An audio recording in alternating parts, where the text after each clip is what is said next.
ஆன்மீகம் எனும் அபூர்வ கலையால் ஒன்றிணைந்த திரு ஆவினன்குடி ஆஸ்ட்ரோ நேயர்களே, அனைவருக்கும் எனது மனமார்ந்த வணக்கங்கள். இதேபோல் எதிர்கால ஜோதிட கணிப்புகளை நீங்கள் தவறிடாமல் தொடர்ந்து பார்க்க வேண்டுமென்றால் கீழே இருக்கும் ரெட் கலர் சப்ஸ்கிரைப் பட்டனை அமர்த்தி மறக்காமல் உங்கள் திரு ஆவினன்குடி ஆஸ்ட்ரோ சேனலை சப்ஸ்கிரைப் செய்து கொள்ளுங்கள். அன்பு நேயர்களுக்கு என் மனமார்ந்த இனிய வணக்கங்கள். மீனம் ராசியில் பிறந்த அன்பு உள்ளங்களே, இன்றைய நமது ஆன்மீக மற்றும் ஜோதிட ரீதியான காணொளி பதிவிற்குள் நாம் முழுமையாக நுழைவதற்கு முன்னால் அந்த ஞானக் கடவுள் முருகப்பெருமானை சிரம் தாழ்த்தி வணங்கிவிட்டு தொடங்குவோம். ஓம் முருகா போற்றி, ஓம் முருகா போற்றி, ஓம் முருகா போற்றி, எம்மை காக்கும் வேலவனே போற்றி. கந்தன் அருள் இருந்தால் கவலைகள் தீரும். உங்கள் வாழ்வில் இனி நன்மைகள் மட்டுமே சூழும். அனைத்தும் நலமாக அமையும். மீனம் ராசியினரின் தனித்துவமான ஆளுமை திறன். பொதுவாகவே மீனம் ராசிக்காரர்கள் என்பவர்கள் ஒரு முறை ஒரு முடிவை எடுத்துவிட்டால் அந்த இலக்கை அடையும் வரை அதிலிருந்து பின்வாங்க தெரியாதவர்கள். இமயமலையே குறுக்கே நின்றாலும் தாங்கள் நினைத்த காரியத்தை நிறைவேற்றாமல் இவர்களுக்கு தூக்கம் வராது. தங்களுக்குள் இருக்கும் எண்ண ஓட்டங்களை அவ்வளவு எளிதில் வெளிப்படையாக யாருடனும் பகிர்ந்து கொள்ள மாட்டார்கள். இவர்களது உணர்ச்சிகள் மிகவும் ஆழமானவை. அன்பு, கோபம், நட்பு என எதுவாக இருந்தாலும் சரி, அது இவர்களிடம் மிக தீவிரமானதாக இருக்கும். யார் மீதாவது ஒரு முறை நம்பிக்கை வைத்துவிட்டால் அந்த உறவின் நலனுக்காக தங்களையே அர்ப்பணிக்கவோ அல்லது உயிரை தியாகம் செய்யவோ கூட இவர்கள் ஒருபோதும் தயங்க மாட்டார்கள். வாழ்க்கை பாதையில் எத்தனை இக்கட்டான தடைகள் குறுக்கிட்டாலும் தங்களின் தளராத விடாமுயற்சியால் வெற்றி கொடி நாட்டுபவர்கள் இவர்கள். மற்றவர்கள் இது எங்களால் முடியாது என்று ஒதுக்கி தள்ளிய சவாலான வேலைகளை கூட மிக நுணுக்கமான திட்டமிடுதல் மற்றும் விடாமுயற்சியால் சாதித்து காட்டுவதில் இவர்கள் வல்லவர்கள். நட்பிற்கு மிக உயரிய இடத்தை கொடுக்கும் இவர்கள் நண்பர்களுக்காக எதையும் செய்ய துணிவார்கள். சொந்த வாழ்வில் எத்தனை இடர்பாடுகள் வந்தாலும் அதை தங்களுக்குள் புதைத்து கொள்வார்கள். ஆனால் தங்களுக்கு நெருக்கமானவர்களுக்கு ஒரு சிறு துன்பம் என்றாலும் ஓடோடி சென்று உதவி செய்வதில் முதன்மையானவர்கள் இவர்கள். தற்போதைய மனநிலைமையும் ஆறுதலும். இவ்வளவு உன்னதமான நற்குணங்களை கொண்ட மீனம் ராசி அன்பர்களே, நீங்கள் அனைவரும் நலமாக இருக்கீர்களா? என்னங்க இப்படி கேட்டுட்டீங்க? எங்களை பார்த்தால் நலமாக இருக்கிற மாதிரியா தெரியுது? ஒவ்வொரு நாளும் கண்ணீரோடு காலத்தை கடத்துவதே பெரும் போராட்டமாக இருக்கிறதே என்று நீங்கள் மனவேதனையோடு நினைப்பது எனக்கு புரிகிறது.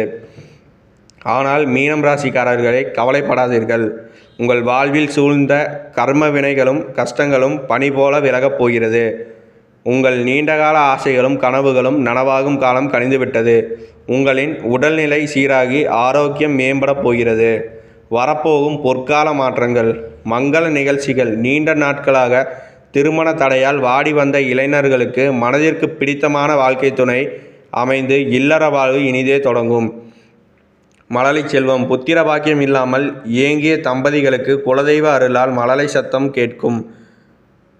சொத்து விவகாரங்கள். பல ஆண்டுகளாக இழுபறியில் இருந்த பூர்வீகம் சார்ந்த சொத்து பிரச்சனைகள் முடிவுக்கு வரும். உங்களுக்கு சேர வேண்டிய சட்டப்படியான பங்குகள் தடையின்றி உங்கள் கை வந்து சேரும். வேலை வாய்ப்பு. கல்வி கற்று முடித்துவிட்டு தகுந்த வேலைக்காக காத்திருக்கும் இளைஞர்களுக்கு அவர்களின் படிப்புக்கும் திறமைக்கும் ஏற்றவாறு கௌரவமான உத்தியோகம் அமையும். ஜென்ம சனியின் தாக்கம். ஒரு புதிய பார்வை. மீனம் ராசிக்கு இப்போது ஜென்ம சனியின் காலம் நடக்கிறது. சனி பகவான் என்பவர் நம்மை துன்புறுத்துவதற்காக படைக்கப்பட்டவர் அல்ல. மாறாக நம்மை திருத்தி சரியான பாதையில் வழிநடத்துவதற்காக இறைவனால் நியமிக்கப்பட்ட நீதிபதி. நாம் செய்த தவறுகளை சுட்டிக்காட்டி நம்மை செதுக்கும் பணியை சனி பகவான் செய்கிறார். ஒரு பழுதடைந்த கணினியை எப்படி சீரமைக்கிறோமோ அதுபோல சனி பகவான் நம் வாழ்வின் குறைகளை சீரமைத்து கொண்டிருக்கிறார்.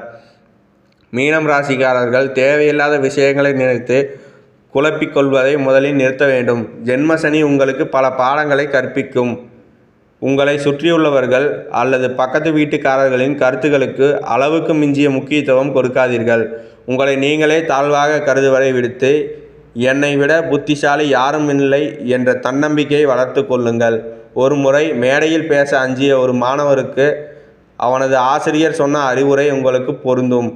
முன்னால் இருப்பவர்கள் எல்லாம் உன்னை விட குறைவான அறிவுடையவர்கள் என்று நினைத்துக்கொள். அப்போதுதான் உன் பயம் நீங்கும். அதுபோல மனதளவில் தெளிவு பெற்றால் எத்தகைய அச்சத்தையும் வெல்லலாம்.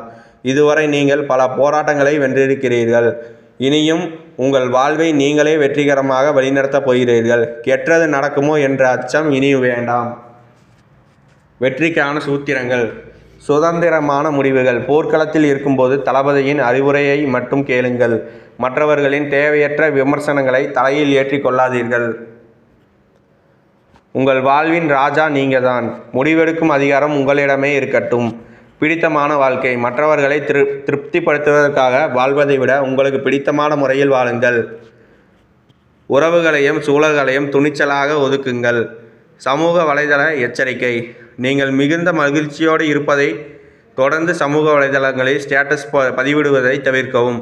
இது தேவையற்ற கண் திருஷ்டியை தரும். அவ்வப்போது இயல்பான அல்லது சற்று சோகமான பதிவுகளை இடுவது உங்களை பொறாமை பார்வையிலிருந்து காக்கும்.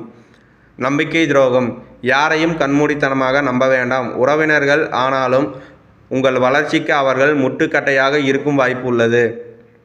சொந்த பிள்ளைகளே ஆனாலும் சில சமயம் பெற்றோரின் தியாகத்தை புரிந்து கொள்வதில்லை. இது உலக இயல்பு. இதிகாசங்களும் புராணங்களும் நமக்கு கற்பிப்பது மனித மனங்களை புரிந்து கொள்வதைத்தான். வழிபாட்டு முறைகளும் பரிகாரங்களும். சனிப்பெயர்ச்சியோ அல்லது கிரக மாற்றங்களோ உங்களுக்கு துன்பத்தை தராது. உங்களை சுற்றி இருப்பவர்களின் செயல்பாடுகளே உங்களுக்கு சங்கடத்தை தரும். இதிலிருந்து மீள நீங்கள் செய்ய வேண்டிய ஆன்மீக கடமைகள். விநாயகர் வழிபாடு. தினந்தோறும் அதிகாலையில் விநாயகப் பெருமானை மனதார துதித்து தோப்பு கர்ணம் இட்டு வழிபடுங்கள். இது உங்களுக்கு காரியத்தை தடையில்லாமல் செய்யும். ஆஞ்சநேயர் வழிபாடு. ஒவ்வொரு சனிக்கிழமையும் அருகில் உள்ள அனுமன் கோவிலுக்கு சென்று தரிசனம் செய்யுங்கள். புத்தி பலம் தைரியம் அருள வேண்டி கொள்ளுங்கள். உங்களின் அனைத்து மனக்கவலைகளும் காணல் நீராக கரையும். சூரிய நமஸ்காரம். தினசரி காலையில் சூரிய பகவானை வணங்குங்கள். மற்ற கிரகங்களுக்கு சாதகமாக இல்லாவிட்டாலும் ஆதித்யனின் ஒளி உங்கள் வாழ்க்கையில் பிரகாசமாக்கும். ராசி மண்டலத்தின் 12வது ராசி மீனம். மீனம் ராசி இறுதியான ராசியாகவும் இருக்கிறது. குரு பகவானை அதிபதியாக கொண்டது. பூரட்டாதி 4ஆம் பாதம், உத்திராதி மற்றும் ரேவதி நட்சத்திரங்களில் இது அடங்கும். கடகம், விருச்சிகம், ரிஷபம் மற்றும் மகரம் ஆகிய ராசிகள் உங்களுக்கு நட்பு ராசிகளாக விளங்கும். இயல்பிலேயே கருணை குணம் கொண்டவர்கள் நீங்கள். கற்பனை திறன், உங்கள் பேச்சாற்றல், மற்றவர்களை கண்டு கவரும் வல்லமை ஆகியவை உங்களிடம் சிறந்து விளங்கும்.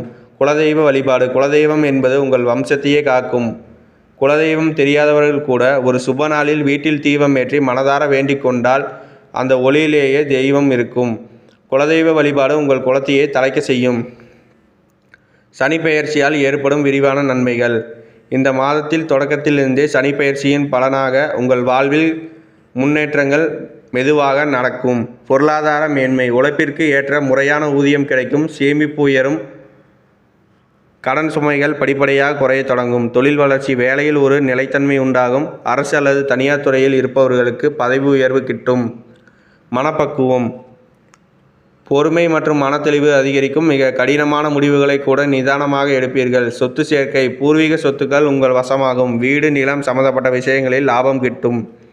சமூக அந்தஸ்து. உத்தியோகம் பார்க்கும் இடத்தில் உங்கள் மதிப்பும் மரியாதையும் உயரும். உண்மையான நண்பர்கள் உங்களை தேடி வருவார்கள். மிக முக்கியமான எளிய பரிகாரம். உங்கள் கர்ம வினைகளை குறைத்து வாழ்க்கையை சொர்க்கமாக மாற்ற ஒரு மிக சிறந்த வழி உண்டு. உங்கள் வீட்டின் அருகாமையில் வசிக்கும் பார்வைத்திறன் அல்லது கண்ணு தெரியாத குழந்தைகளுக்கு உங்களால் இயன்ற சிறு உதவிகளை செய்யுங்கள். இதற்கு நீங்கள் லட்சக்கணக்கில் செலவிட வேண்டியதில்லை. ஒரு பேனா அல்லது ஒரு பென்சில் வாங்கி கொடுத்தால் கூட போதுமானது. மற்றவர்களின் தேவைகளை பூர்த்தி செய்யும் இந்த தர்ம உங்கள் பாவங்களை கரைத்து உங்கள் வாழ்வை மேன்மையடை செய்யும். நம்பிக்கையோடு நடைபோடுங்கள். மீனம் ராசிக்காரர்களே, உங்கள் வருங்கால ஒளிமயமாக இருக்கப் போகிறது. நல்லதே நடக்கும். நன்மைகள் மட்டுமே உங்களை வந்து சேரும். நன்றி, வணக்கம்.